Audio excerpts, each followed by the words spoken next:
ಏನು ಗೃಹಲಕ್ಷ್ಮಿಯರಿಗೆ 4,000 ರೂಪಾಯಿ ಹಣ ಜಮೆ ಆಯ್ತಾ? ಹೌದು ವೀಕ್ಷಕರೇ, ಎಲ್ಲರಿಗೂ ಕೂಡ 2,000 ರೂಪಾಯಿ ಹಾಗೆ 2 ಬಾರಿ ಜಮೆ ಆಗ್ತಾ ಇದೆ. ನೀವು ಕೂಡ ಗೃಹಲಕ್ಷ್ಮಿ ಫಲಾನುಭವಿಗಳಾಗಿದ್ರೆ ಈ ವಿಡಿಯೋನ ದಯವಿಟ್ಟು ಪೂರ್ತಿಯಾಗಿ ನೋಡಿ. ಹಣ ಬಂದಿಲ್ಲ ಅಂದ್ರೆ ಯಾವಾಗ ಬರುತ್ತೆ, ಏನ್ ಮಾಡ್ಬೇಕು, ಇನ್ನು ವೀಕ್ಷಕರೇ ಕೆಲವರಿಗೆ ಹಣ ಯಾವಾಗ ಬರಬಹುದು ಅಂತಾನೂ ಕೂಡ ಅಪ್ಡೇಟ್ ಬಂದಿದೆ. ಇನ್ನು ವೀಕ್ಷಕರೇ ರಾಜ್ಯಾದ್ಯಂತ ಬಸ್ ಸಂಚಾರ ಬಂದ್ ಆಗ್ತಾ ಇದೆ. ಒಂದು ಬಸ್ ಕೂಡ ರೋಡಿಗೆ ಇಳಿಯಲ್ಲ. ಪ್ರಯಾಣಿಕರಿಗೆ ದೊಡ್ಡ ಶಾಕ್ ಅಂತಾನೆ ಹೇಳ್ಬಹುದು. ಮಹಿಳೆಯರು ಕೂಡ ಉಚಿತ ಬಸ್ ಪ್ರಯಾಣ ಮಾಡ್ತಾ ಇದ್ದರು. ಶಕ್ತಿ ಯೋಜನೆ ಫಲಾನುಭವಿಗಳು ಕೂಡ ಎಚ್ಚರ. ಎದಕ್ಕಂದ್ರೆ ಬಸ್ ರಾಜ್ಯಾದ್ಯಂತ ಬಂದ್ ಆಗ್ತಾ ಇದೆ ಈ ದಿನದಿಂದ ಅಂತ ಹೇಳ್ಬಹುದು ವೀಕ್ಷಕರೇ. ಮತ್ತೊಂದು ಕಡೆಗೆ 6ನೇ ಗ್ಯಾರಂಟಿ ಅಧಿಕೃತವಾಗಿ ಜಾರಿಗೆ ಬಂದಿದೆ. 6ನೇ ಗ್ಯಾರಂಟಿ ಭೂಮಿ ಗ್ಯಾರಂಟಿ. ವೀಕ್ಷಕರೇ, ಈ ಒಂದು ಭೂ ಗ್ಯಾರಂಟಿ ಯಾರಿಗೆ ಅನ್ವಯವಾಗುತ್ತೆ, ಹೇಗೆ ಈ ಒಂದು ಯೋಜನೆ ಲಾಭ ಪಡ್ಕೋಬಹುದು ನೋಡೋಣ. ಇನ್ನು ಬಂಗಾರ ಮತ್ತು ಬೆಳ್ಳಿ ಬೆಲೆ ದಿಢೀರ್ ಅಂತ ಕುಸಿತವಾಗ್ತಾ ಇದೆ. ಹೌದು ವೀಕ್ಷಕರೇ, ಬೆಳ್ಳಿ ಬೆಲೆ ಒಂದೇ ದಿನ ಬರೋಬ್ಬರಿ 20,000 ರೂಪಾಯಿ, 2 ದಿನದಲ್ಲಿ 30,000 ರಿಂದ 40,000 ರೂಪಾಯಿ ಇಳಿಕೆ ಆಗಿದೆ. ಹಾಗಾದ್ರೆ ಬಂಗಾರದ ಬೆಲೆ ಎಷ್ಟು ಇಳಿಕೆ ಆಗಿದೆ ನೋಡಿ. ಆಮದು ಸುಂಕ ಏರಿಕೆ ಮಾಡಿದ್ರು ಕೂಡ ಬಂಗಾರ ಬೆಳ್ಳಿ ಬೆಲೆ ಇಳಿಕೆ ಆಗ್ತಾ ಇದೆ. ಇದು ಒಂದು ಕಡೆಗೆ ಗುಡ್ ನ್ಯೂಸ್. ಮತ್ತೊಂದು ಕಡೆಗೆ ಪೆಟ್ರೋಲ್ ಮತ್ತು ಡೀಸೆಲ್ ಬೆಲೆ ಭಾರಿ ಏರಿಕೆ ನಿಯಮಿತವಾಗಿ ಬಳಸಿ ಅಂತ ನರೇಂದ್ರ ಮೋದಿಜಿಯವರು ಕರೆ ಕೊಟ್ಟಿದ್ದಾರೆ.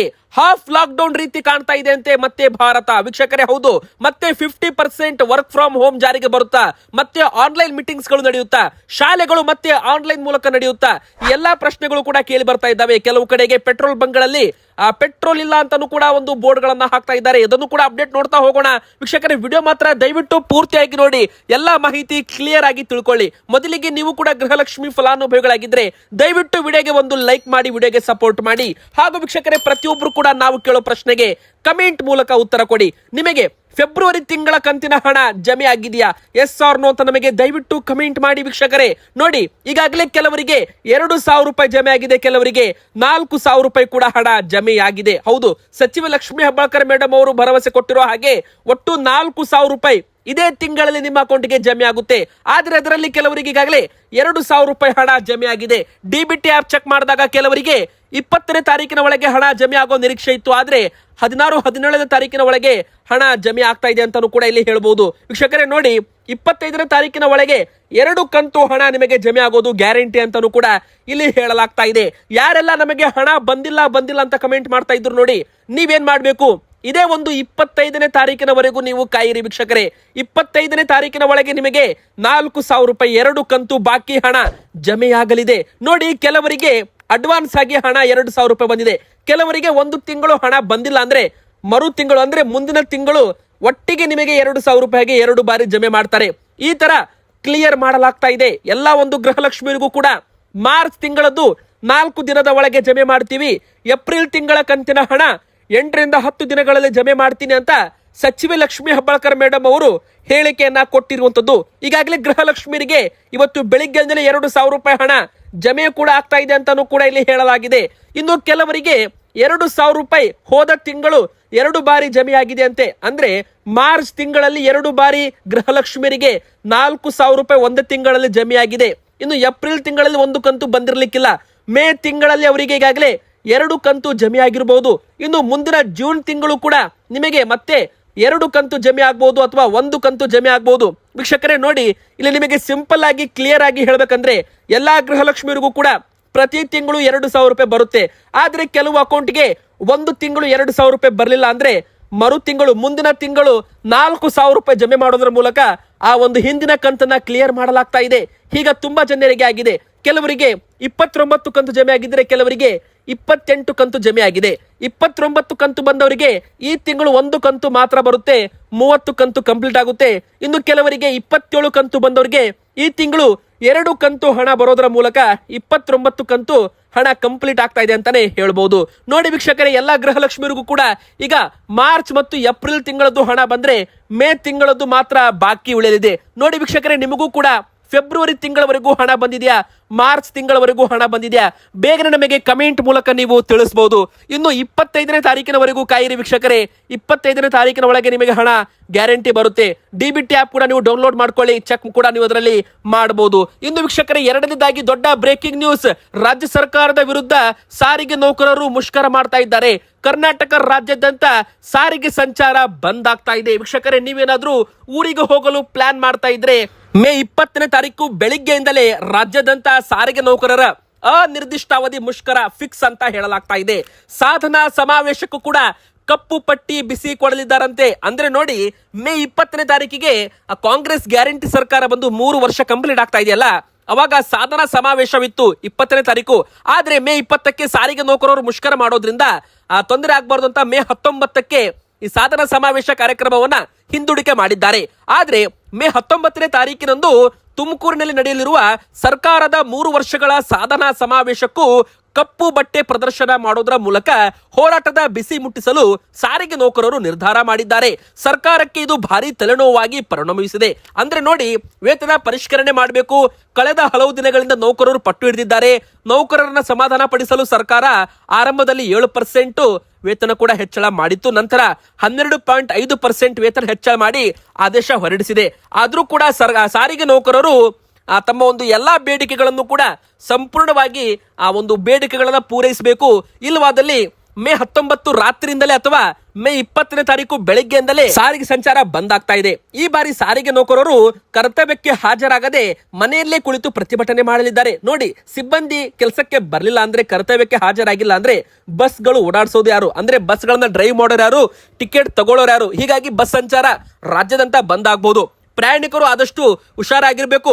ಮೇ 19ನೇ ತಾರೀಕಿನವರೆಗೂ ಏನಾದ್ರೂ ಊರಿಗೆ ಹೋಗಲು ಪ್ಲಾನ್ ಮಾಡ್ತಾ ಇದ್ರೆ 19ನೇ ತಾರೀಕು ಸ್ವಲ್ಪ ನೋಡ್ರಿ, ನ್ಯೂಸ್ ಕೂಡ ನೋಡಿರಿ, ನಂತರ ಏನ್ ಬರುತ್ತೆ ಅಪ್ಡೇಟ್ ತಗೊಳ್ಳಿ. ನೋಡಿ ವೀಕ್ಷಕರೇ, ರಾಜ್ಯದಂತ ಬಸ್ ಬಂದ್ ಆಗೋದು ಬಹುತೇಕ ಫಿಕ್ಸ್ ಅಂತ ಹೇಳಲಾಗ್ತಾ ಇದೆ.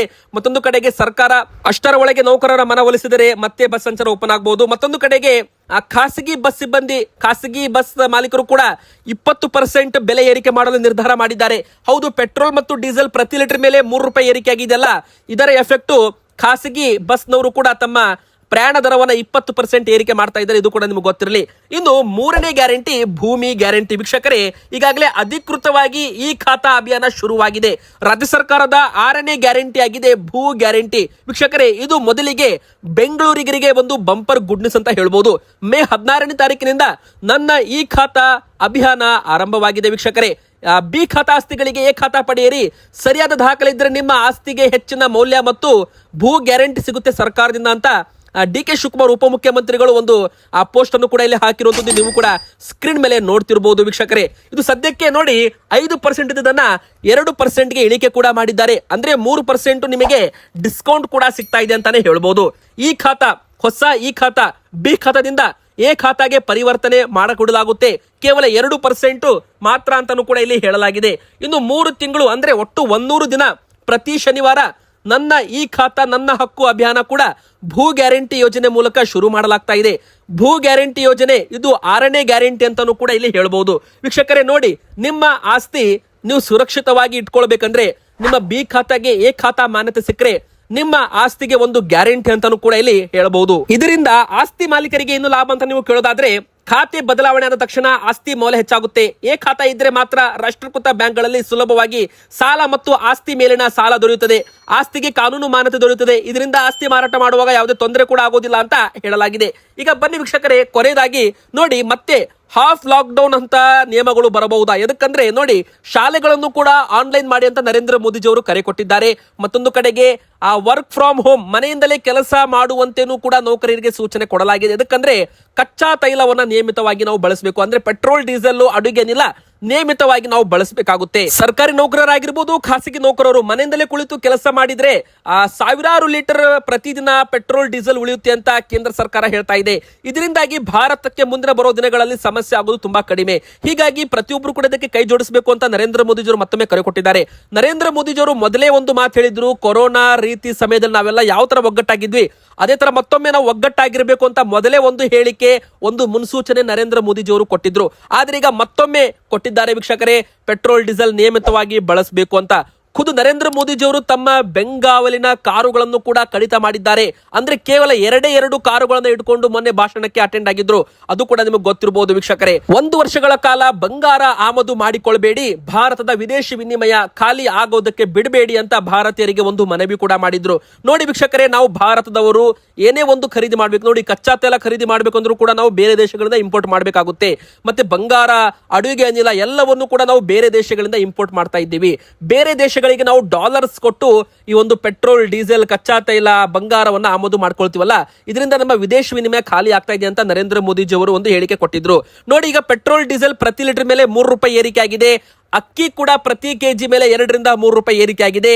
ಅಡುಗೆ ಎಣ್ಣೆ ಬೆಲೆ ಕೂಡ ಭರ್ಜರಿ ಏರಿಕೆ ಆಗಿದೆ. ಇನ್ನು ತರಕಾರಿ ಮಾರ್ಕೆಟ್ ಅಲ್ಲೂ ಕೂಡ ಬೆಲೆ ಏರಿಕೆ ಮಾಡಲು ನಿರ್ಧಾರ ಮಾಡಲಾಗ್ತಾ ಇದೆ ಅಂತೆ.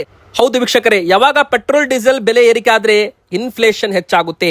ಇನ್ಫ್ಲೇಷನ್ ಅಂದ್ರೆ ಏನು? ಹಣದುಬ್ಬರ ಅಂದ್ರೆ ಅದೇ ವಸ್ತುಗೆ ನಾವು ಹೆಚ್ಚು ಹಣ ಕೊಡಬೇಕಾಗಿ ಬರಬಹುದು. ಯಾಕಂದ್ರೆ ಟ್ರಾನ್ಸ್ಪೋರ್ಟೇಷನ್ ಕಾಸ್ಟ್ ಜಾಸ್ತಿ ಆಗುತ್ತೆ, ಆಟೋ ರಿಕ್ಷಾ ದರ ಏರಿಕೆ ಆಗುತ್ತೆ, ಖಾಸಗಿ ಬಸ್ನವರು ಕೂಡ ತಮ್ಮ ಬೆಲೆ ಏರಿಕೆ ಮಾಡಲು ನಿರ್ಧಾರ ಇಲ್ಲಿ ಮಾಡಿರುವಂತದ್ದು. ಇನ್ನು 1 ವರ್ಷಗಳ ಕಾಲ ಬಂಗಾರ ಖರೀದಿ ಮಾಡಬೇಡಿ ಅಂತ ಮನವಿ ಮಾಡಿದ್ರು.